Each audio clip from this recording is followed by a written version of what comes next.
Hi, Sunny. How's it going? Good, Redbird. How are you? I'm doing pretty well, pretty well. And you? I'm good. I'm doing well. Fantastic. Well, I think we both have been hearing from explorers about some different questions that we can answer. You ready to get to it? I am ready. Fantastic.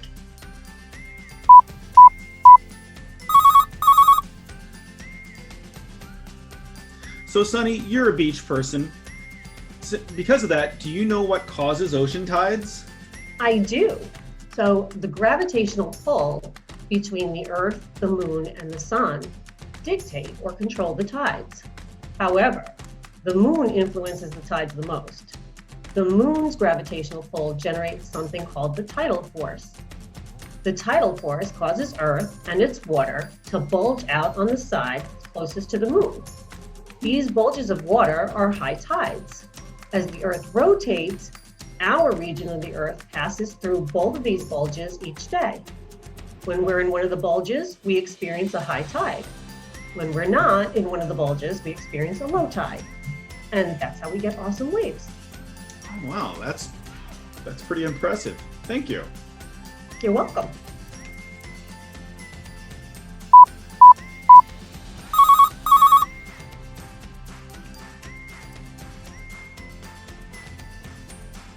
Speaking of waves, Redbird, do earthquakes cause tsunamis? Well, they can. The first thing to think about is, what is a tsunami really?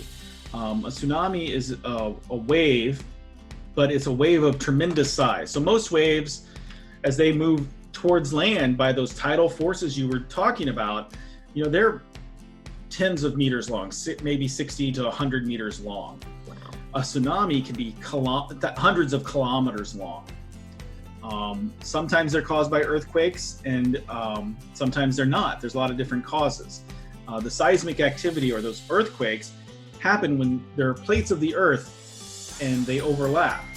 And sometimes as they move, they stick and they can bulge and they displace water. That's what a tsunami is. Whereas your normal waves are caused by that tidal force, a tsunami is caused by displacement of water. So a bunch of water gets moved out of its place and drops or raises accordingly. So as the seismic activity happens, these earthquakes happen, the land bulges, pushes water up, and then the ground slips. And that water is allowed to go forward really quickly in these giant, hundreds of kilometers wide waves. And that's why they're so destructive. They're huge, massive, powerful waves. But they can be caused by seismic activity. They can be caused by things like meteors hitting the Earth. If giant meteors hit the Earth and hit the ocean, it's like taking a rock and throwing it in a pond, right? You take that rock and throw it in the pond, you get a lot of water displaced. Same thing, but that pond is now an ocean, and that rock is now a giant meteor. It could cause a giant tsunami as well. Underwater landslides can happen. So, if there's underwater cliffs, if one gives way, all of a sudden, a lot of that water can drop into that space.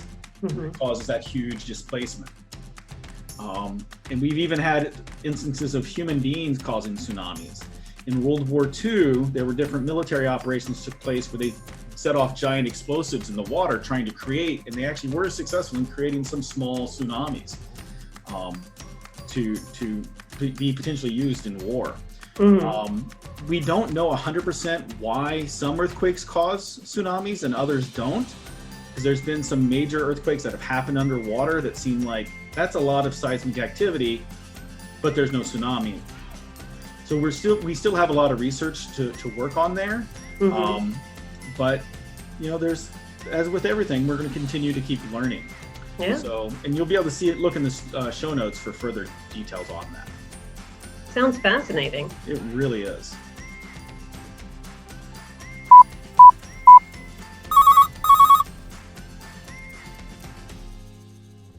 Well, Sunny, thanks so much for your help today and getting some of these questions answered. You're welcome, Redbird. Thank you. There's a lot of interesting questions today. Absolutely. And explorers, if you have other questions, please submit them to ask@starbase-ct.com, and we look forward to answering more of your questions in the future. Until then, take care. Bye.